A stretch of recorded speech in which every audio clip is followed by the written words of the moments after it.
in the forum that you work in Northern Ireland, what's the one bit of advice you might give somebody, either a coach or indeed a leader within an organization?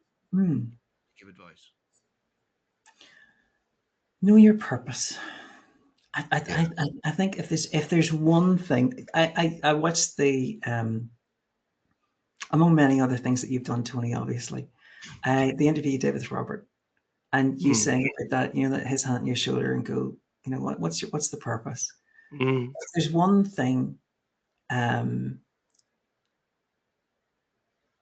think would make an enormous difference to most people is know why you're doing something in the first place. And that might sound a bit trite, but it is so important. Is, you know, what are you doing this all for? What is the purpose? Where does this lead us to? What does this get for us? What is the purpose? There's so much. There's an old joke about the politician's syllogism, you know, that what often happens in politics, because you're dealing with big problems and you're just a normal human being and you're under enormous pressure and the media are hammering you and the public don't like you and all of those things. Something must be done. This is something, therefore I must do it. Right.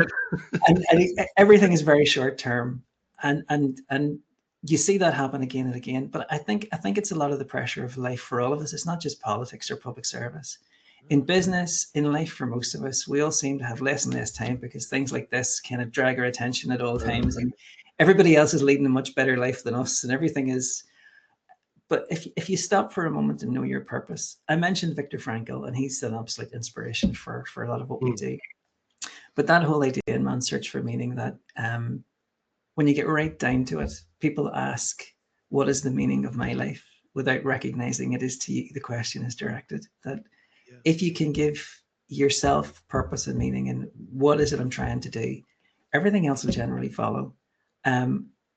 There is an old quote, and I'm not a huge fan of Steve Jobs, but there is an old quote, you know, that, and I think he nicked it from Aristotle, you can only ever join the dots looking backwards.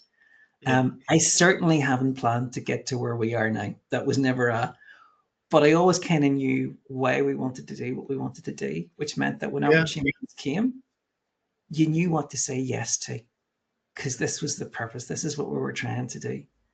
And I think that makes an enormous difference. And I'd say most of the leaders that we've ever worked with, they would say that's the thing, just sitting down, giving yourself the headspace to think about, what's my purpose?